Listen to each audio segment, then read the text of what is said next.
Depression and distortions. When we are rejected and persecuted, we should not be surprised if we experience depression, leading to serious distortions in our thinking. Here now is Gene Getz.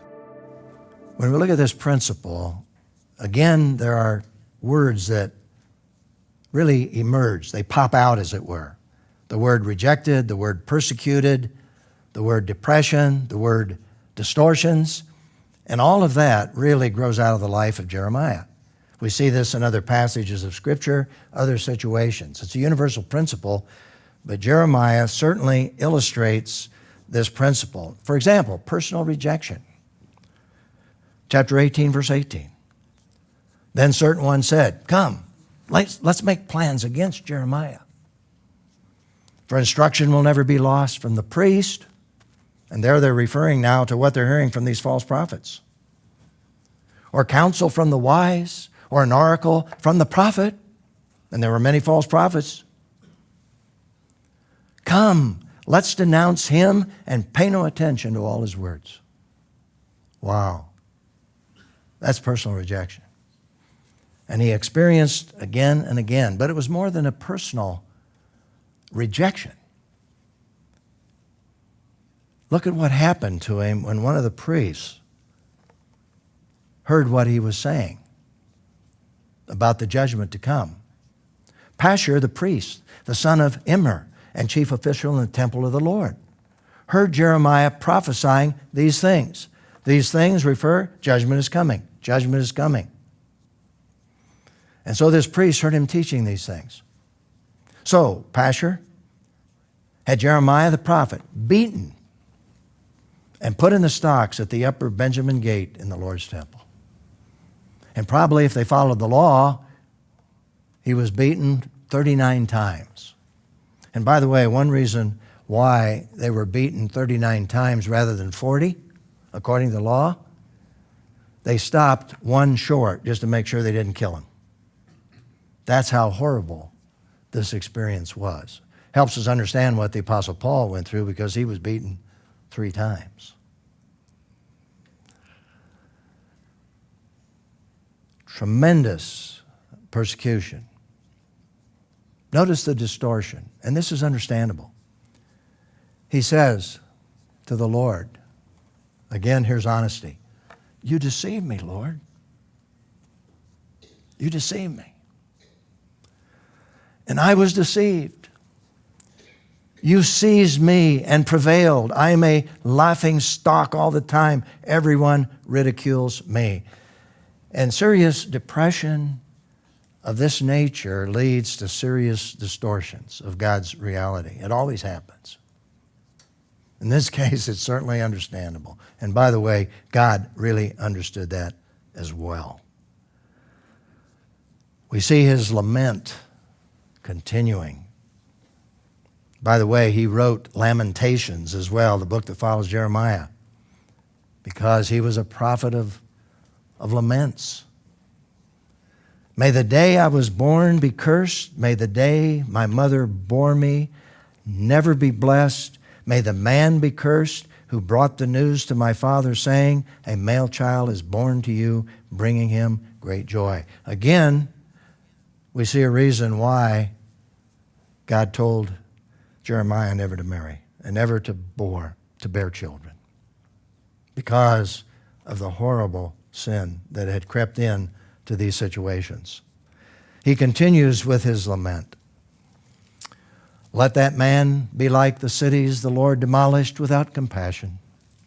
Let him hear an outcry in the morning and a war cry at noontime, because he didn't kill me in the womb so that my mother might have been my grave." Men and women, I want to ask you a question. Who was alive in that womb? Jeremiah. How many babies have found their grave in their mother's womb in relationship to what has happened in our own culture in terms of abortion?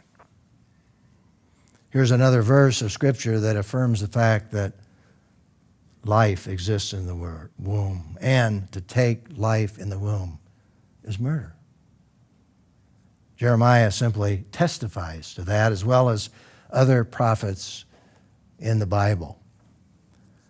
But specifically, what he's talking about is his depression. He said, in essence, I'd rather have died.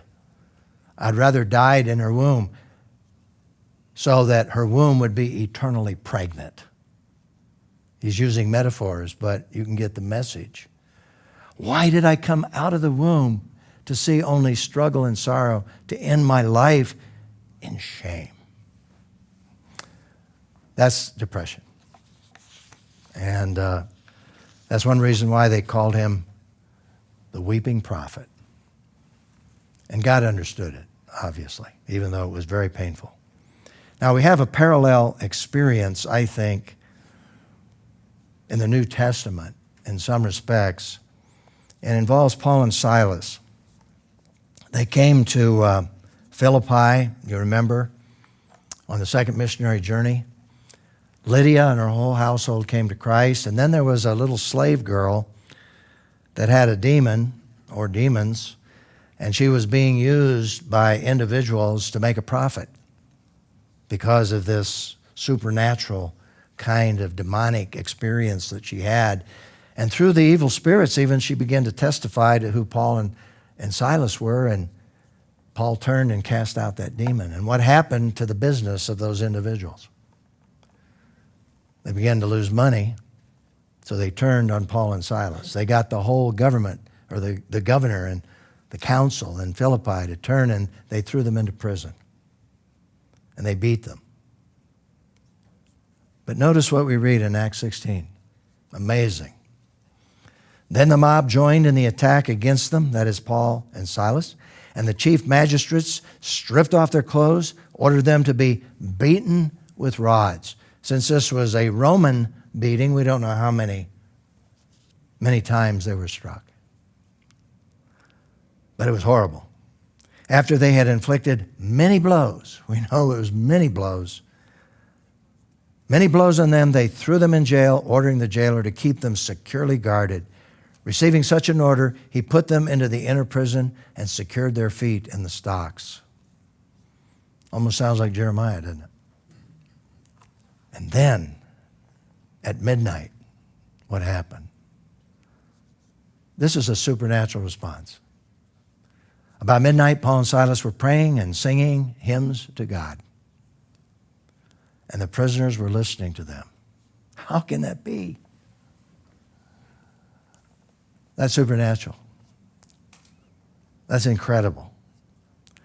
Now, you know, an earthquake came about the same time, and as a result of that earthquake, you know, the chains fell off of everybody and the gates fell open, and the prisoner, or the Philippian jailer, was going to kill himself, and Paul said, "Don't harm yourself, we're here," and led him to Christ. His whole family came to the Lord.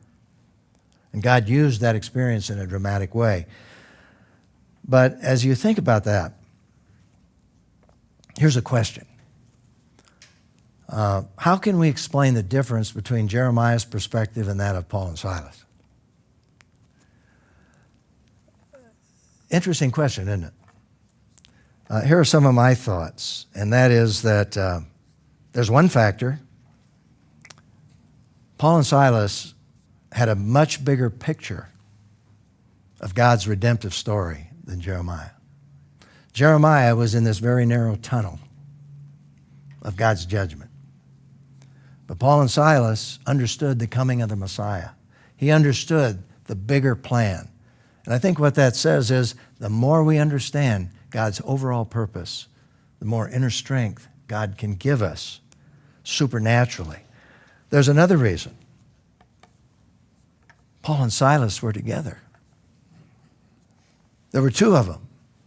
Jeremiah was all by himself. And that makes a big difference. And furthermore, Paul and Silas knew that Lydia and her whole household and that little servant girl were praying for them. They had support within that situation from the body of Jesus Christ. That was something that Jeremiah did not have.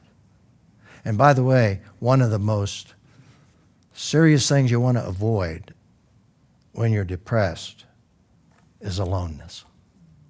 Aloneness can be devastating in increasing the power of depression.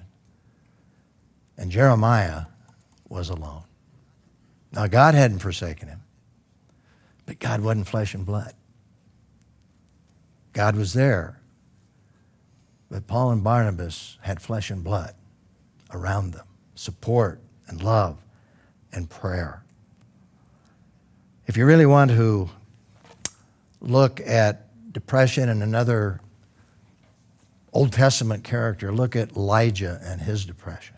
I don't have time to go into that, but if you'll take your Life Essential Study Bible and go just to the term depression under the Principle Finder and look at the principles that grow out of the life of Elijah and how God dealt with his depression.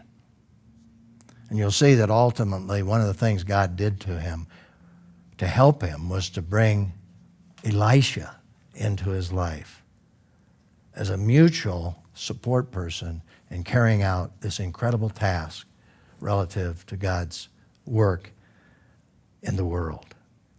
So here's the principle. When we're rejected and persecuted, we should not be surprised if we experience depression, leading to serious distortions in our thinking.